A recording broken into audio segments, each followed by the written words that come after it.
Thank you, Madam President. I'd like to speak for up to 10 minutes, I think as previously agreed to, on a very happy subject, Madam President, and one that I think that you share with me, and that is our support of the National Guard Youth Challenge Program. Today we're celebrating the fourth gala tonight that supports this program, and tomorrow I will be hosting, along with many of our colleagues, a panel about the success of the National Guard Youth Challenge Program. And Madam President, as you were governor before you were a senator, you know very well the challenges of workforce development and how we move our young people through high school, graduating on time and with the prerequisite skills to allow them to be ready to go to college or ready to go to work. And unfortunately, Madam President, that's not the case in America today with too many of our young people. So we are struggling here in Congress. Governors are looking for programs all over the country. Educators are searching for what works. I'm here to tell you there's a program here that works, and I thank you for your support. I also want to thank Senator Murkowski, Senator Barrasso, Senator Byrd, and Senator Chambliss for co-sponsoring this resolution today, calling attention to the fact that today is National Youth Challenge Day. But more than this resolution, I hope that this Congress, as this appropriations process starts for this year, that when we look to find a wise way to spend a dollar, we would look to the National Youth Challenge Program. This program reaches out in over 23 states with over 40 programs, reaches out to kids between the ages of 16 and 18 who have given up on themselves, and their families have given up on them. They haven't been arrested yet. They haven't been incarcerated yet.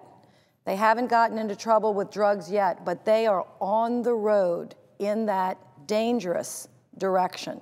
But this program comes along and offers them an opportunity to take a different road, offers them an opportunity to change. And I'm proud to say that since this program was started here in Congress and in partnership with governors and nonprofits around the country, we have graduated thousands of children from this program with almost a 95% success rate, which really with this group is almost unheard of. This is an 18-month program, 6 months of residential schooling, and then 12 months of mentorship. So in 18 months, kids that were headed in the wrong direction are literally turned around, headed in the right direction. And that is because it's a combination of all the best practices, getting them out of their environment, introducing them to a new set of discipline and rules and regulations. It's not a boot camp. There are no wires around these facilities. These young people can leave any day. It's completely voluntary, but they stay because they know they need the discipline. They know they need the focus, and they know that our men and women of the National Guard care not just about our country as a whole, but the individual citizens that make up the country. And our National Guard, men and women give of their time in terms of teaching and training, and it is just a phenomenal program. I don't know if you have, Madam President, attended some of the graduations, but I have, and I think perhaps you have, and many of our colleagues have. They share with me the stories. They say, Senator, I've given speeches at many of my college graduations, many wonderful, prominent, large high schools, but the graduations that have touched me the most have been the graduations of the Youth Challenge cadets.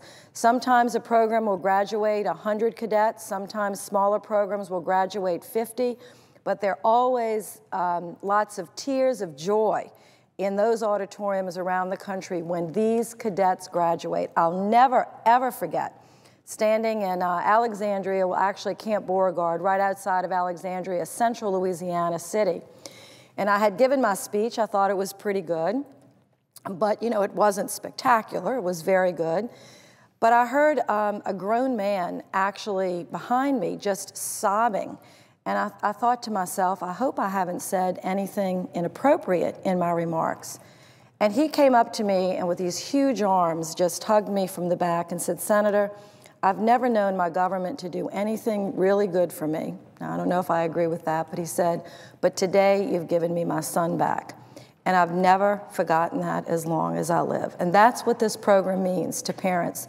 It's giving them their children back, which is the greatest gift that a parent, as you know, having 4 children, can have. And these kids are just floundering, and the regular high school's not making any sense to them. And because we haven't done, I think, what we should be doing in all cases with them in high school, this program works.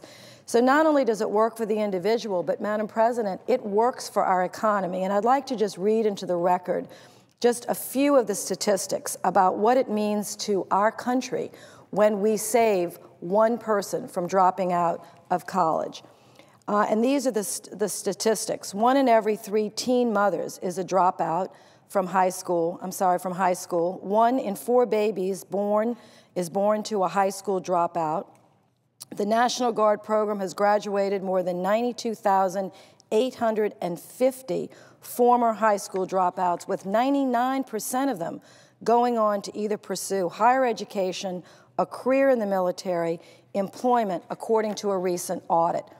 The annual cost of graduating one child from this program is $14,000. Contrast that with the $40,000 it costs annually for incarceration of someone who failed to graduate, got on the wrong road, got involved in drugs, or in a life of crime. For a $14,000 investment, leveraging the strength of the National Guard, leveraging the hopes and prayers of parents who want so much for their children to turn around, leveraging the power of the individual child, knowing something's wrong, they want to make it right. I couldn't think of a better program than this. I've spoken personally to Arne Duncan, Secretary Duncan, about this. I've spoken personally on every occasion I can to members of the White House leadership team and the education team, the members of the Defense Appropriations team. So I am hoping that we recognize the soaring dropout rate is a national crisis that cost our economy billions of dollars. There are programs that work.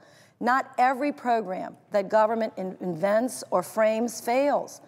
So for people that say we can't spend any more money, let's spend it on programs like this.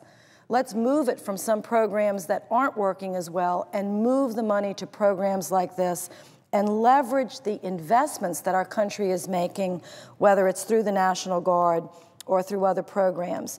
The median income of a high school dropout is $18,000 versus $25,000 for a high school graduate.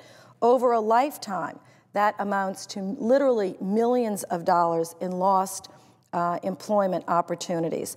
So there are any number of reasons. I think I've explained them fairly well. I'm going to submit a longer statement to the record. But again, today, we want to recognize our National Guard Youth Challenge program.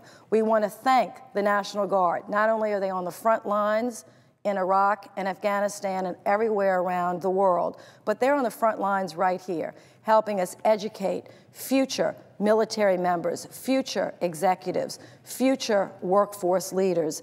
And we are very, very proud of the leadership of the National Guard. So with that, I'm going to submit the rest of my statement for the record. I thank you again, Madam President, for your support and the support of many of our colleagues for this very, very worthwhile and meritorious program. And I yield the floor.